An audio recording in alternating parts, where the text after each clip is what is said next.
everyone, it's Sarah. If you haven't watched one of my videos before, I'm one of 2 home birth midwives that run Hearth and Home Midwifery. We're a midwifery practice in Oregon and Washington. And today we're going to talk about 10 things you can do to maximize your chance of having a natural birth or an unmedicated birth.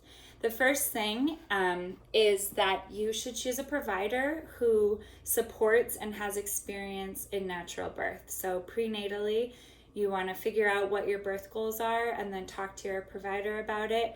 They should take the time to hear about it. They should take the time to understand what you want.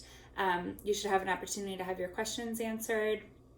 And also importantly, you need to find out if that's the person that's actually going to be available when you have your baby. Lots of group practices have different providers in them, and you might work with someone a lot prenatally who then is not the actual person attending your birth. So it's really important that you know that whoever is going to actually be at your birth understands your goals and has experience supporting people to have natural births. At home, we only do natural births, so of course any home birth midwife is going to be very well experienced in natural birth and also know how to support someone who wants to have that. The second thing is to take childbirth education. It can seem like an extra expense or that you might not really need it, but I can't stress enough how important it is to understand not only the anatomy and physiology of labor, but also to have some familiarity with comfort measures, with what different interventions are, what the risks and benefits of the interventions are. So it's really important to take childbirth education from an experienced childbirth educator, a doula, or from a midwife. There are online courses that are available, and the links are in the show notes. And additionally, we are working as a practice on developing our childbirth education series, which you can find on our website, hearthandhomemidwifery.com. The third thing is early labor. This is the period where you're not in active labor yet. You're in labor, but you're not having the contractions very frequently, very close together, very strong, and lasting a long time. So this is the period that is really the precursor to what's going to be a really challenging part of labor. So as much as you can sleep in early labor, that's what you want to be doing. You might wake up and have a contraction and then go back to sleep, or at least rest. If you can eat, drink, and sleep throughout early labor, you are setting yourself up for success when you get further into labor, when you cannot eat because it's too intense, when you might be having some vomiting, so you're not able to stay hydrated. And when you have been laboring for a really long time, it's pretty normal to labor for quite a long time, and sometimes that involves missing sleep at night. So if you've slept the night before, even though you were in early labor, it's going to mean that you're more likely to have an unmedicated birth because you're not getting an epidural just so that you can go to sleep, which is what a lot of people end up getting an epidural for. Another thing that you can do, number 5, hire a doula. So a doula is someone who is with a laboring person for physical, emotional, and informational support in labor. So that's someone who's going to come to you, who's going to be with you while you're laboring, maybe when your care provider is not with you yet, or if you're not at the hospital yet. If you're going to the hospital, they're going to be able to do comfort techniques like massage and help you changing positions, and they're gonna really amp you up when you're starting to feel like you can't do it anymore. So a doula can be the absolutely critical difference between having a natural birth and having medication during your birth, just because you need someone there who's done it before and who knows how to support you. Number 6, stay active in your pregnancy and do positions for optimal fetal positioning. A huge reason why people end up needing to have medication in their labor is that their baby is malpositioned. So maybe their baby is what's called asynclitic, where they're just a little bit off to the side, or their baby is posterior and they're experiencing really bad back labor. Those things make it a lot harder to labor and to stay with the contractions because they last longer and they're more painful.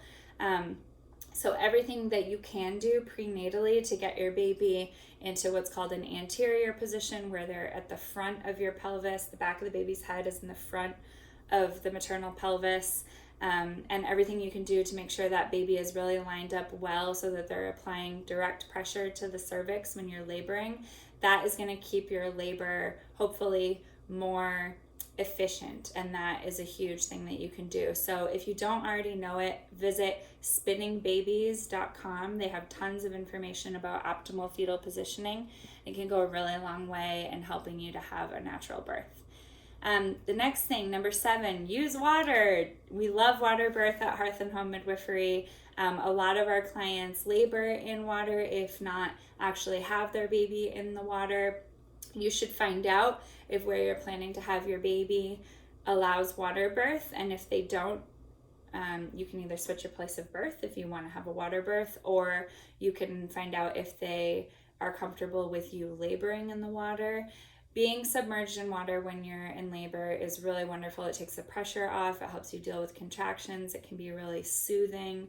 So either the water birth tub or even just something like a hot shower with the water kind of beating down on you. It's also a nice place to be private with your sweetie. If you're partnered and your partner is going to be with you in labor, then it's a really great place for you guys to just kind of connect and have a moment, which can really help with a natural birth because your oxytocin goes up and your stress goes down, and that's what we really need for a nice, normal, physiologic labor. Number 8, avoid induction and do all the things you can to avoid induction. So if you're someone who has to have a medical induction because the safety of either you or your baby is compromised, then induction is a really great tool, and we're so grateful that we live in a place where induction is possible. But if you're not one of those people and there isn't a good reason for induction, it's really hard to have a natural birth when you're being induced either with Pitocin, with misoprostol, with Cervidil, with a Foley bulb, all of these things that are used for induction. And if those things don't sound familiar to you, take a childbirth education class or talk to your provider about it. The contractions that result from induction are really different from contractions that occur naturally, having to do with the blood-brain barrier and the way that hormones work in the body. So going into labor on your own, you're going to have a really different experience from going into labor because your body went into labor as a result of being pushed into labor. So avoiding induction is probably it might be the biggest thing you can do to have a natural birth. Number 9, surround yourself with people who know and support your plan. And this can be your partner. This can be whoever is in the room. If you're going to have a family member there, if your mom's going to be there, make sure that they know the plan and that they're ready to be with you while you're uncomfortable. So when you're in labor, you're going to be making sounds, you're going to be moaning, you might cry, you might be on hands and knees, and all of that is really normal and part of having a natural birth. But it can be really freaky for people who haven't been a part of that before.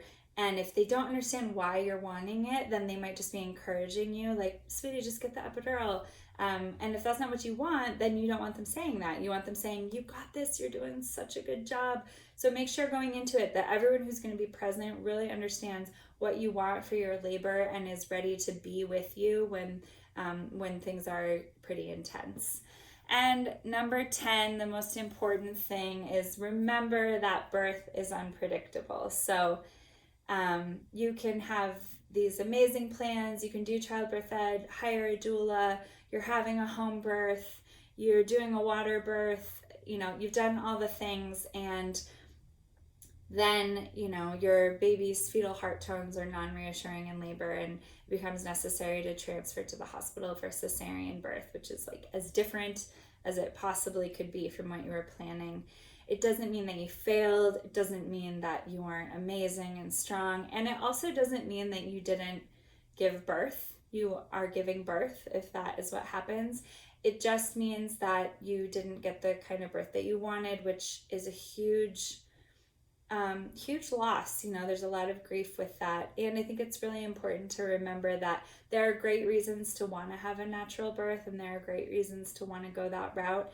And we have to have understanding that the passenger matters too. And sometimes babies just aren't coping with that. And please be gentle on yourself if that's not what ends up happening for you, because guaranteed you're going to do absolutely the best that you can.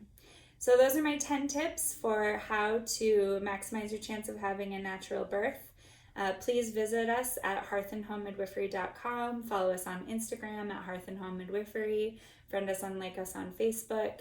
And check out the other videos and subscribe on YouTube to see the other materials about midwifery, birth, and pregnancy.